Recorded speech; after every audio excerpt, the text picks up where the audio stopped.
And this is talking about the elections. Go ahead. Good morning. I'm Maria Zach from Nations in Action, and we are an organization that's devoted to transparent government, transformative politicians, trustworthy parties, and truthful media. The Italian Secret Service actually received information from Arturo's girlfriend, he considers wife because they've been together so long. Her uncle is part of the Italian intelligence services. She said, Uncle, Arturo came home and said he doesn't understand why we're stealing America's election.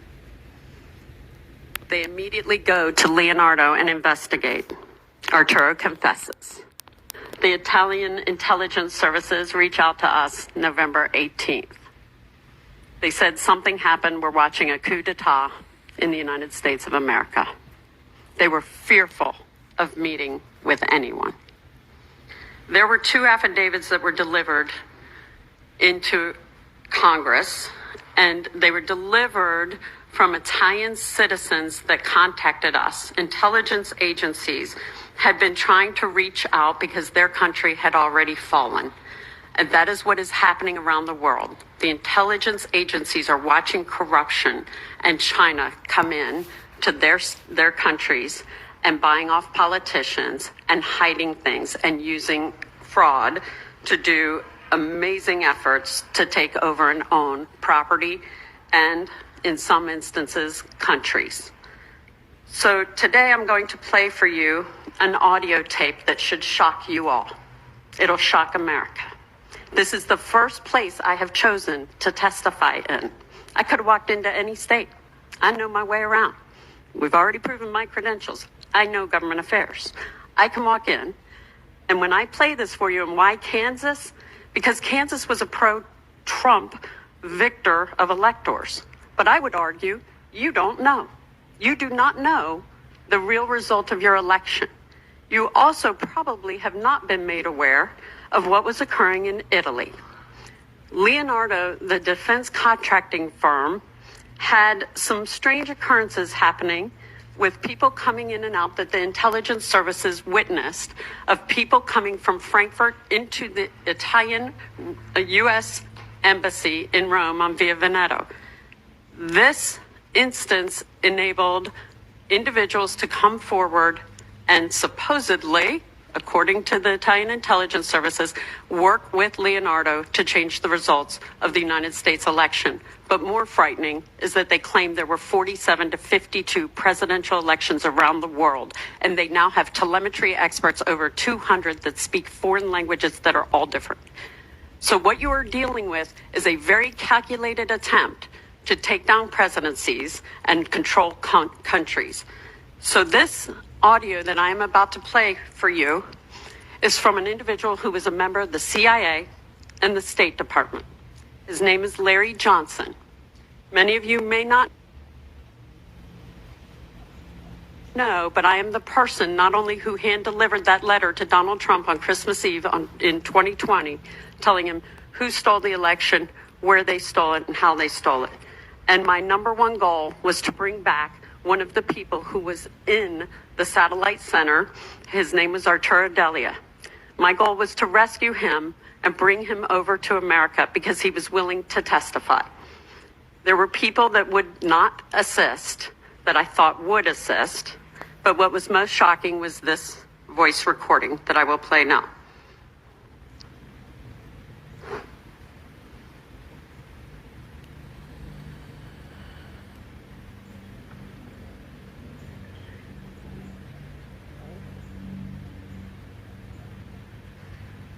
Maria, hi. Larry Johnson. We spoke yesterday. Listen, I needed to see if you would help us get in touch with the lawyer, because after you talked to him yesterday, he went missing. We have people in Italy now and are ready to have the person that's in jail. We've got a national security team that can extradite him and bring him back safely to the United States. So that's already lined up. There's no need for an airplane because the airplane is going to be provided and witness protection provided. If you can call me at your convenience, 301-442-5957. That's our United States government, supposedly, national security, that are going to go rescue Arturo Delia. Anyone know about that? Probably not. Anyone? Because most Americans had this truth hidden from them, that there was an operation, supposedly, but the number one thing that they were looking for in the beginning of that message was where the lawyers were and the people who did the affidavits who were being hunted to be killed. These are brave people around the world that are trying to tell the truth and having great difficulty with the United States government apparatus. Telling the truth is not easy, and people are risking their lives. So that was the transcript. So you ask, okay, what proof is there? Well, I would definitely consider that, sir, Mr. Chairman and members. That is called proof. That needs an investigation. Where is our law enforcement? It should be at the local, state, and federal levels immediately to investigate Larry Johnson and the activities that he did in the United States during this whole event. You know, everyone says, if you see something, say something, right? We're all supposed to see something, say something, and then what happens? You get blasted. We had patterns of illegal activity across the country. We had people not matching signatures on the ballots. We had witnesses galore filling out affidavits. I'm so proud of the team at Nations in Action because they filed many, many, many affidavits. They saw the computers actually online and there are photographs. So if anyone says the machines weren't online, that is false. So these witnesses that have come forward have also identified over 35,000 illegal cross-county voting just in Georgia alone, and that relates to President Trump's talk with Secretary of State Brad Raffensperger, where he was saying, I know that there are votes there that were illegally cast. He was right. He is actually vindicated in the proof today because the cross-reference with the state documents and the U.S. Postal Service feed shows that these people did not live where they actually voted. Those votes should have never been counted. Now we have illegal votes that are cast using fake residences and business addresses, photocopied identical ballots and stacks fed into tabulators, and many fake, unfolded, unmailed absentee ballots. Of the thousands of affidavits just filed in Georgia alone, would you like to know how many arrests were made? Zero. Zero. All those great citizens who we ask to do us a favor and help us do our right to vote, to go and volunteer to work polls, had no assistance at all in having a free and fair election, and they witnessed the failures of America. So now you should be asking me, who are the people in Italy, Maria? Who are they that actually coordinated and conspired? Because this is where we really break things down and show you the proof of what occurred. Stefano Serafini on your left is actually a member of our State Department who retired just days before the election. It is said that he, in an intercept, it was picked up that he was retiring so he wouldn't lose his pension should he be caught. He was coordinating with General Claudio Graziano. General Graziano is also at the time was the EU commander. And they were meeting across the street at the St. Regis Hotel.